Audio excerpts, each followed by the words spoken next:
Conflict is something that naturally arises in any group setting. It inevitably occurs in the workplace when people with different viewpoints, beliefs, and work styles interact closely together. Navigating conflict is essential in a high-functioning team environment. Luckily, there are strategies effective leaders and team members can use to defuse conflict, promote successful collaboration, and stay on track. The first strategy is to find a connection between yourself and the other party. With a little creative thinking, you can always find something in common with another person. Maybe you both root for the same sports team. Maybe you both went to the same college or followed a similar career path. Even the weather outside or the temperature of the meeting room can help you find a connection and set a base for building rapport. The second strategy is to show the other party that you understand. Just saying, "I understand," isn't really effective. It can make you appear condescending or shallow. Better to show you understand by relating a personal story or engaging in dialogue about shared emotional experiences. You could start by saying, "I know how you feel. I experienced that too." Empathy is crucial when showing another person that you understand where they're coming from or that you share their experience of the situation. The third strategy you can use to move from conflict to collaboration is to focus on a shared goal. When you're embroiled in a conflict, it's easy to think that there are no mutual objectives to agree on.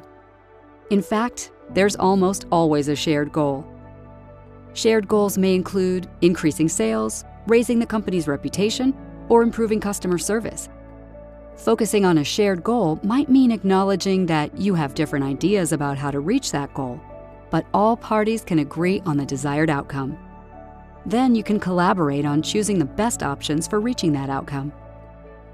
The fourth strategy is to use logic to counteract irrationality. Humans are emotional creatures, but emotions can cause you to think in an irrational way. It can be difficult to separate your emotions from the situation you find yourself in. To counteract your emotions during a conflict, start by taking a mental step back and examining the situation in a cool, rational way. When you're ready to re-engage, explain your thoughts calmly, but keep your feelings out of the conversation. You can acknowledge your emotions, but try to separate them from the objective logic of the situation.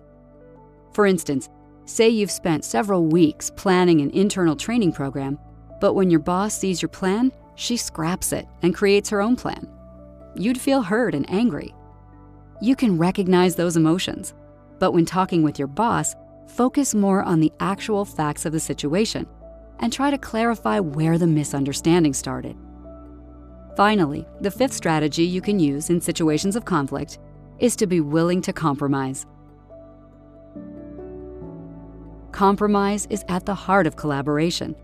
You must be able to concede some points while opposing others. Compromising is particularly useful in certain situations, such as when time is running short, when communications are breaking down, when other resolution strategies haven't worked, and when you just need to get things done. By compromising, both sides get some, but not all of the things they want.